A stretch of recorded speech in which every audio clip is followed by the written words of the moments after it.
I am Dave the Amateur Magus. On this channel I talk all about the mechanics behind ceremonial magic, occultism, esotericism, the mechanics behind everything you can find within a dusty old grimoire. And on today's episode, I'm going to do a follow-up to the previous Talisman video that I did, because I realized that there were a lot of questions, more than I was expecting, and they were questions that I didn't even realize would be asked. So I wanted to go ahead and actually cover the major, at least the most frequent ones. So, the 2025 Talisman season. I named it that because this is like the first good year you can make Jupiter talismans. So that's why I did that. That video did very well. A lot of interaction. However, in these videos, I have a very paint with a spray can approach. There were a lot of questions as a result. These are kind of a list of the most common and or important questions I got from the comments of the last Talisman video.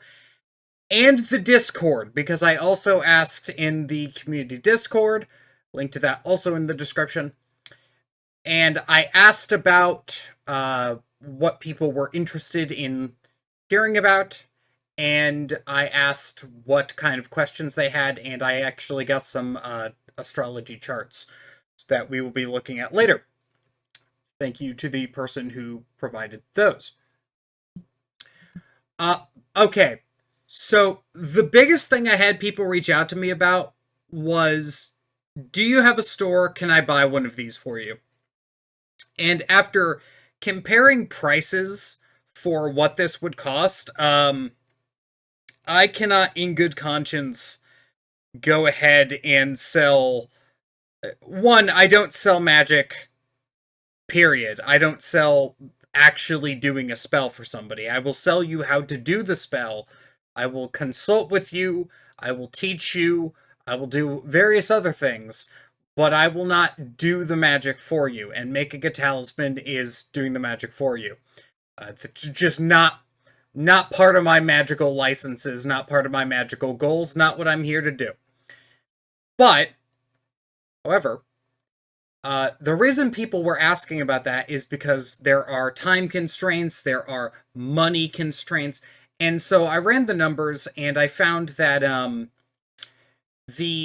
all of the tools that it would take to, if you had to buy them from scratch, you would need to buy, for what I bought 14 gauge silver plate, 4x4 inch, and I cut it into 2-inch by 2-inch squares, and then I turned those into discs, okay?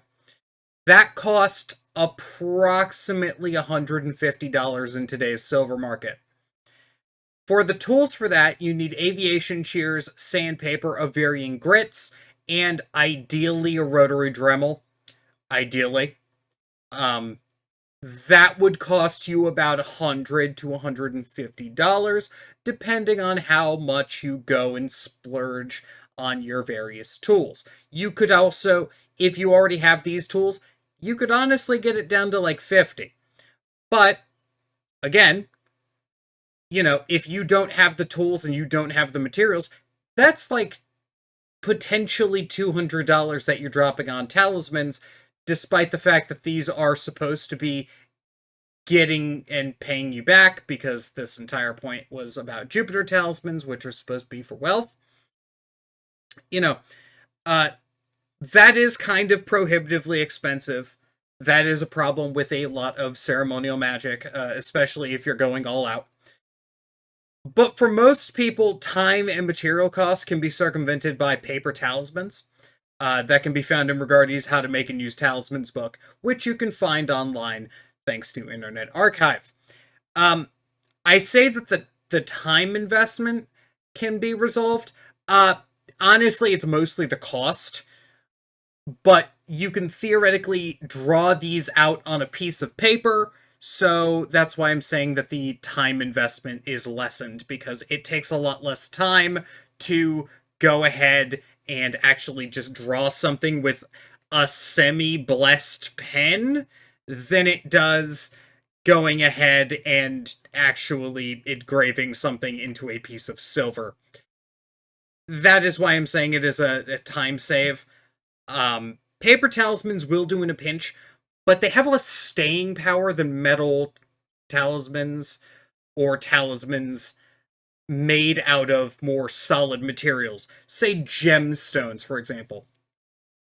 Now, what I mean by staying power here is that, you know, when we think of a talisman, we want it to kind of be this one and done spell. We don't want to have to make another spell for whatever we're doing. So if we're making a talisman for putting the Jupiter attributions aside, if we are making a talisman to make us a more likable person, well, we don't want that to just start failing on us in the middle of nowhere and in the middle of our day. Oh, all of a sudden our solar talisman is just blanking on us because it got a hole in it because it was in our pocket, and so it started to rub, despite the fact that there are some things about that. So this is what I mean when it says staying power. Now, ideally, you're going to have these talismans out of either a metal or a raw gemstone that you have engraved the various symbols into. If that is not an option, which I understand, the next best is going to be, for these specific kind of talismans that I'm talking about, you are going to want some kind of wood. If you're doing Jupiter, cedar. You would need to find various other types of woods for the various other different planetaries. Rosewood, for example, would be good for Venus. You know, I'd be very careful with Saturnian plants because they have a tendency of being toxic. So I wouldn't do one for Saturn. But everything involving Saturn seems to be toxic. So make of that what you will. Keep all of that in mind. You can make things out of wood, but paper is going to work, but it won't work as well because paper by itself only has correspondences to the planetary power of Mercury. And so if you were going to make a talisman out of Mercury, or for Mercury, that would work. But generally speaking, if you're going to be making a paper talisman, I would say that it's not going to be as effective, and it's not going to be as traditional as making it out of, say, silver. Now, the second biggest question I got in relation to this, and this was a very big misconception, and this question, since I brought up the topic of talismans in the Discord along like a couple of weeks ago, a lot of people have asked me this same question. I've read through Agrippa and I've read through Rigardi's talisman books to prep for this talisman season. Neither of them says you need to consecrate anything. If everything is done by the book, if you are doing everything properly, now from my experience, and this is where I also want to mention this, from my experience, you do not need to consecrate the material for these. What you are doing, if you are making an Agrippa-style talisman, is you are engraving symbols of a particular planet at a particular time in order to snapshot that planetary energy into a talisman. You are bringing that energy down and physically capturing it within the material. That is the mechanism by which these talismans are supposed to work. And from my experience, they work pretty fucking well. So you do not need to really worry about that. However, this is different from other grimoires, such as the Greater Key of Solomon. Greater Key of Solomon, for those of you who have seen my video or not seen my video on it, recall, the Greater Key of Solomon has consecrations for everything. You have to consecrate the salt, you have to consecrate the water, you consecrate the implements, you consecrate the engraving implements, you consecrate the material, you consecrate the candle. And then you consecrate the candle after engraving it. You consecrate the incense. You consecrate every single thing so that there is a critical mass of holy when you are making those pentacles from the greater key. I was specifically talking about Agrippa-style talismans in the previous video, though. And from my experience, you do not need to consecrate the material for these talismans. Now, should you? Would that make them more potent? Probably. If you do everything, if you stack all of your magic together and you make a critical mass of energy to make these the absolute best that they possibly can, yeah, you're probably going to have better results. But, strictly speaking, I did not find anything in the book about it. And so, make of that what you will. The rules for these talismans are different than modern planetary magic. We'll get to that in a bit. Okay, the third most important question I got. Overwhelming majority of questions I got was about talisman materials. The short answer for why most of the talismans should be made out of silver is because it's in Agrippa. The actual genuine answer is silver is the most enchantable metal due to correspondence to the moon. Every single pentacle, or every single talisman, or every single magical ritual that you will do, if it comes from an old grimoire, tells you that you must pay attention to the moon. This is part of the reason why, in Agrippa, in the 3 books of occult philosophy, 4 out of 7 planets say that they can be enchanted, or they can be engraved into silver. The only 3 that you can't are the malefics and the sun. The sun is to be engraved into gold, and the malefics are to be engraved into their own chosen planetary metals. Although you could make the argument that Mars is supposed to be engraved into a sword because Mars is extra like that. If you wanted to make a talisman out of a gemstone, precious or otherwise, as long as the stone is correspondent to the planet, you should be fine. Onyx for Saturn, lapis for Jupiter, emerald for Venus, etc. These are not the only ones. I know that the sun has sunstone and topaz, for example. The sunstone, topaz I've seen also correspond to Jupiter. Same goes for wood and any other materials you are using for the talismans. Okay? The important part is about infusing the object with your will and putting as much energy as you can into the talismans. Okay? This goes for both the previous slide and this one. If you are making a talisman out of silver and you're not sure it's going to work, and you inject that fear of it not working into the talisman, congratulations. It won't work because you've injected it with the fear of it not working, thereby injecting it with it not working. Okay?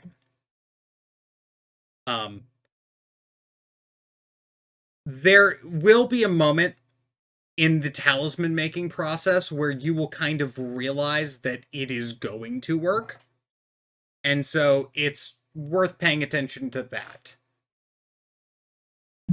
Okay, there are a couple of talismans types I want to talk about. This is not an exhaustive list, but these are the kinds that I have seen in what I have been looking at.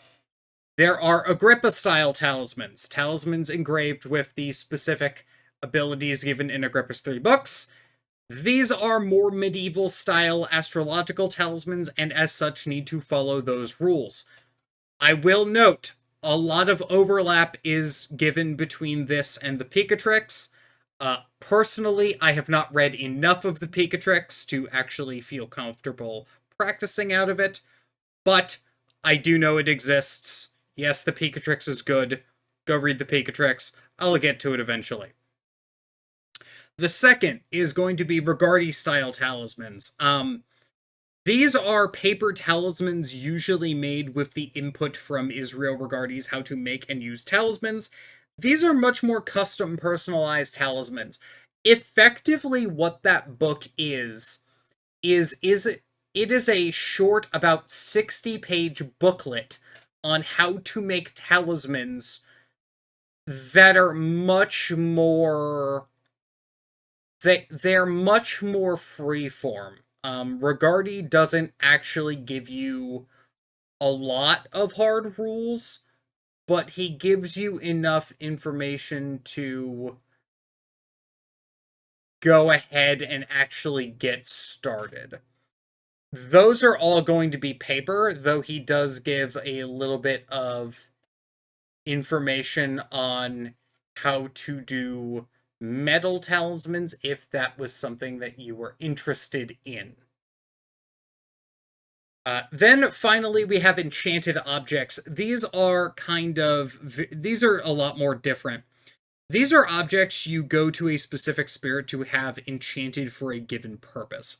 And I'm putting these here for these are things like, you take a stone and you have like a locket and you bring it to an angel and you have the angel over the course of like 14 days continually bless the object and make it so that you're going to be, you make it so that this is always going to work out and it's always going to be totally fine.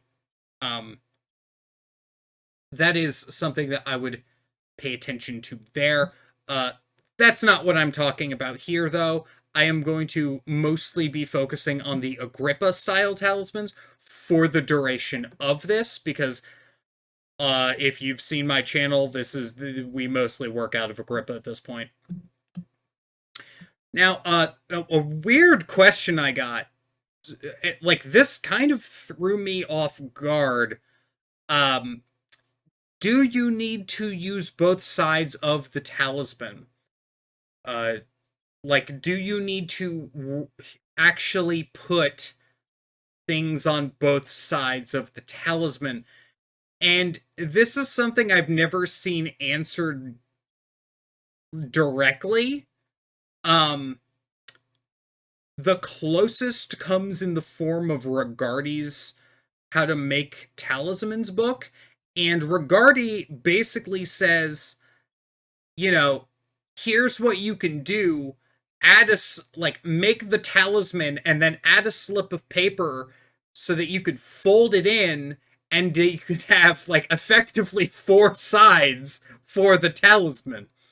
So I'm just saying, if Regardi is trying to get more real estate out of his talisman designs, you should probably use both sides. I personally I have never seen a single talisman with only one side used. I can't think of a single one. Even the really, really obscure grimoires that I've seen like one page out of, and somebody will send me like, somebody has sent me like a copper sheet that you have to like stamp symbols of Venus into, and you've got the Kamea of Venus in the back. I have never seen those be one-sided. They are always two-sided. So I'm going to just say, I'm just going to take that as a sign that you should be using both sides. Okay. Now, this is where we get into a very technical aspects, and I want to go over some charts, and I want to talk about what's right with them and what's wrong with them. So when we are doing our astrology elections for when to make the talismans, there are a couple of rules that we need to follow. And the first rule is the planet should be very close to the angular sign that or the angular house that we are working with of the day. So in this case, I have a Venus talisman here, and Venus is 3 degrees away from the ascendant. Other things that are important and necessary, we need Venus to be aspecting the moon. Whatever planet you are working with needs to have at least some aspect to the moon. Conjunction is best. Trine is not as good, but still amazing. Sextile is okay, and we will take square and opposition in a pinch. Okay? Depending on which book you are looking in, there is some debate about whether or not you can use waxing or waning moons. In this particular election, it's not an issue because this is a waxing moon. But in the Picatrix, I know that it says that you should be using waxing for gain and waning for obviously the loss. The way that you would check that is make a line from the sun to the opposite side, and if you center yourself at the sun, if the moon is on the right side of the sun, it's waxing. If the moon is on the left side of the sun, it's waning. If the moon is opposition to the sun, it's a full moon. Happy full moon. So that is where we get that. Now, for this talisman, this was a Venus in Taurus talisman. It is important to note that when you are making a talisman election, the planet should be in a favorable sign. So for Venus, that would be Pisces because it's an exaltation, Taurus because it's in domicile, and Libra because it is similarly in domicile. Now, when you are making a talisman, you need to understand that where the planet is going to affect what that talisman does, and potentially what symbols you're going to want to put on that talisman. For example, if you were going to have a Venus in Libra talisman, you might want to put the geomantic figure associated with the symbol of Libra, which I believe would be Puella. Don't quote me on that, I'm pretty sure. But don't quote me on that directly. Please double check that before you just make your Venus and Libra talismans like that. But for the case of Venus in Taurus, you would probably want the geomantic symbol associated with Taurus, which would be Amicio. In this case, that was something that I put on the talisman because Amicio is good for love and all things Venus, and it's also just... Amicio is an interesting... the personality of that geomantic figure is very interesting if you've ever meditated upon the geomantic figures. Amicio is basically desperately seeking stability in an unstable world.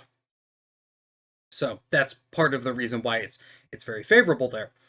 Now, the interesting thing to note here is that Venus is not being aspected by any of the Venus is not being aspected by any of the malefics.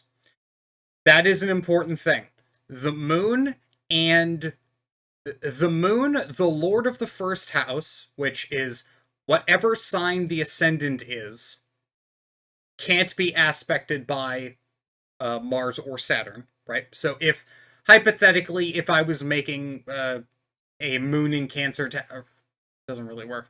If I was making a Jupiter in Cancer talisman, right, I would want the moon to not be aspected by not be aspected by Saturn or Mars. Similarly, I would not want Jupiter to be aspected by Saturn or Mars, which is why most of the talisman elections for Jupiter are going to have to wait a decent amount of time until Jupiter and Mars, or Saturn and Mars, I keep getting those mixed up today, Saturn and Mars get the hell out of the way and stop aspecting Jupiter.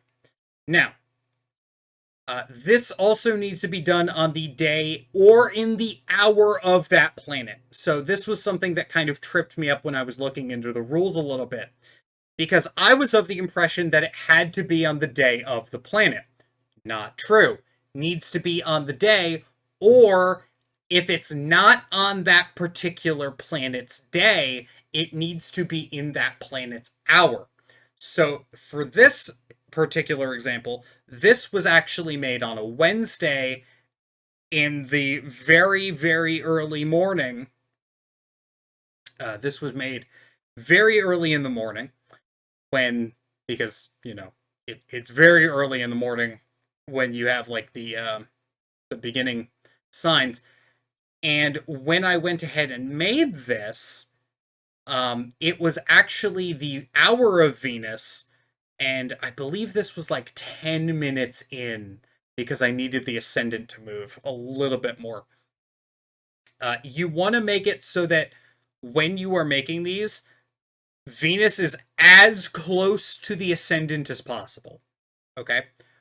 Now, you can make these when, you could make these when when the planet in question is aspecting or is in relationship to a different angle. So you could make them when the planet is close to the IC or the descendant, but most commonly you're going to see these elections take place mostly on the ascendant and the midheaven. I have seen, really, if you're doing it on the descendant, you're basically making the love talisman.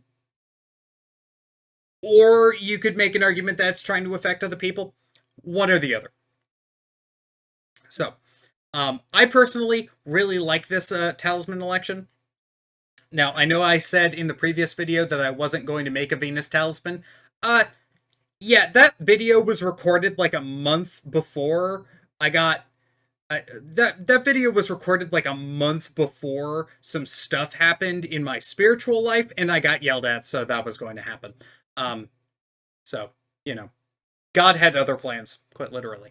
Now, another question I got was, Dave, what charting program do you like? This was made in SolarFire. I absolutely abhor this program. I am just not a fan of it. I do use this for astrological readings, so if you ever get an astrology reading, some people like to come to me for natal chart readings and reach out for me for that. If you ever get a natal chart reading from me, it will be using SolarFire. That is not because I like it, but that's because that's what the licensing of other websites are. If I could use different software, I would, but SolarFire is the best commercially available. That being said, the rest of these are going to be sourced from the Discord, and these are going to be from AstroSeek, and they all have something wrong with them. And I am going to get this out of the way right now. Every single one of these is going to have a similar problem, and that problem is going to be that they are all going to be very far away from the sign. Or they're going to all be very far away from the angular sign. And the reason why that... Sorry, the angular house. And the reason why that is a problem is because we need them to be as conjunct as possible. Now, this one in particular, these were sourced from the Discord, and so these are all going to be from the same person, actually. So they're all going to look very similar, but the main problem with every single one of these is that this is going to be bad because the midheaven is not close enough to Jupiter. Okay? Now, if that was not the case, right? Let's say that it was exact. We have, we would move everything over, so it'd be... What would that make it? That would make it, the ascendant would be Libra. There's nothing wrong... Not true. I was about to say that there's nothing wrong with that. There's actually a couple things wrong with that. So, first off, if we did move this and we rectify this, and so Venus then becomes the Lord of the first house, well, the moon is not aspecting Jupiter, for one, but two, Venus is sextile Mars, because... 1 minus 6 is 5. That's a 5-degree orbit, right? I don't know why it's saying... Oh, and also, they are conjunct... They're also aspecting... They're also aspecting the moon, so that's good. But, yeah. There's also an issue of if you are, depending on your orbits, you're gonna find that Saturn and Jupiter are trine here. I like to use 7-degree orbits, personally. That being said, depending on, your particular taste in orbits, this is actually just like a little bit too late for these elections. And you'll notice that that is a constant theme of Jupiter being trine Saturn. Now, this is actually almost a good election. This is actually, I do like this, and this is a big difference between, honestly, this is actually like a really good election with one notable problem. And the notable problem is that if you were to, we're going to ignore rectifying the midheaven for the rest of these. If we were to use this chart, the problem is that Saturn is trine Mercury, which means that Mercury, the lord of the ascendant, so the sign that rules the first house is the lord of the ascendant, is aspected by a malefic. And if that wasn't bad enough, it is also sextile Mars. So it is not just aspecting one malefic, it is aspecting both malefics. Okay? Now, if you were to rectify this, I believe that if you were to rectify this, you would have a really nice talisman for, depending on how far the moon moves. Would need to double check this. But if you can get it so that the ascendant is in Libra, this talisman's perfect. If someone is going to be able to do this talisman, not this particular person though. So I believe Australia actually gets this. So if you're in Australia, double check for when Jupiter and Venus go conjunct, because that could be a really good Jupiter talisman for you when it's on the midheaven. But in this particular case, it doesn't work, and we have the funny enough, this is one of the few examples that I was given that doesn't have Saturn trine Jupiter. But yeah, no, this is actually like, if you could get the midheaven to be like in Libra, that would be perfect. Okay. Now we're going to ignore for a moment the fact that the midheaven is actually in Gemini. We're going to ignore that for a bit. This one, let's see if you guys can spot what's wrong with it. Because there is one thing that I haven't mentioned that you might be able to figure out. This is the little play at home game. Okay, 3, 2, 1. Here's the problem. First of all, don't want the malefics involved. Saturn is, depending on what orbital range you use, opposition the moon. Even if it wasn't opposition the moon, it is still opposition the ascendant. It is actually exact opposition the ascendant. So that makes this chart not great either. The moon and Jupiter are aspecting each other, and it's a pretty good aspect. It is a sextile, which normally we would like. However, unfortunately, just doesn't work out. Yep, Saturn is opposite the ascendant and just barely opposite the moon, but because we have to wait until the midheaven. Yep, okay, cool. Thank you, past me, for answering that. So if we move the midheaven, it would be...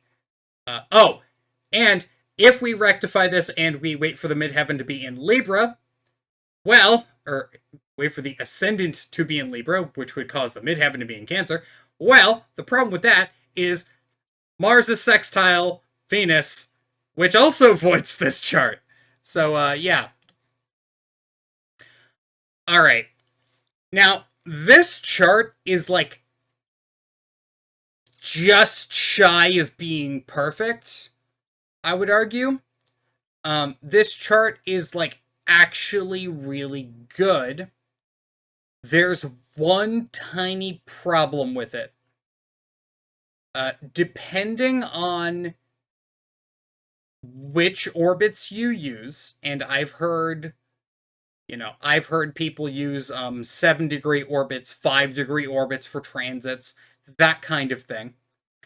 Depending on what orbits you use, this chart is actually functional.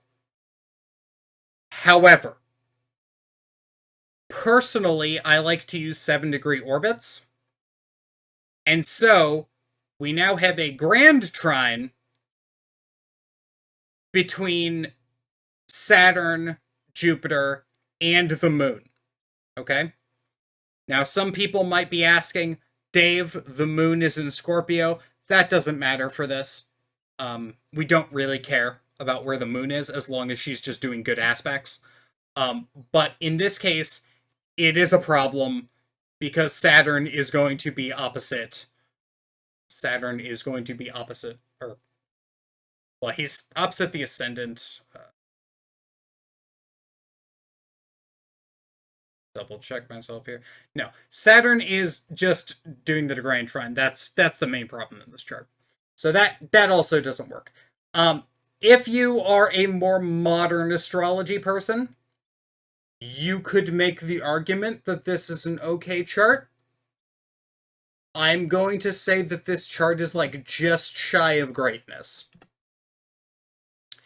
Dave, do we seriously need to worry about all this? If you're making an Agrippa-style talisman, the answer is a definitive yes. In fact, if you get the astrology wrong, it said these talismans can and will backfire on you and will make your life way worse. It is said that if you make a talisman unfortunate, which is to say bad, if you make a bad talisman, it will cause problems. To the point where if you were making a talisman out of, say, glass or gemstone or metal, you might have to destroy it in order to fix it. Now, this is actually funny enough where talismans made out of wood or paper actually have a very, very key advantage of if you need to get rid of a wooden paper talisman, you just burn it. Yeah, it's that simple. Yeah. If you're working on some other kind of talisman for elemental magic, or working on having one specific spirit enchantment object for you, then astrological timing isn't as needed. You could make the argument that you would want it to be like, just do it when it's like good general astrological timing to start, right? If you're doing a talisman for like fire, you should probably have some planets in fire signs, right? But honestly, if you're doing elemental magic, you could make the argument that you don't really need to pay attention to anything other than like moons being void of course, which would be an issue. However, talismans made under specific conditions usually result in better effectiveness. The more you restrict yourself in a magical operation, just generally speaking, the more it is effective, right? The more you restrict yourself into working in a particular way, the better things will work out. Restrictions breed creativity, and creativity is better success.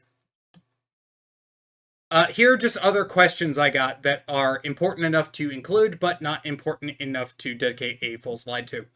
What software do you use? AstroSeek for personal use, SolarFire for client use. Not getting paid, especially by SolarFire.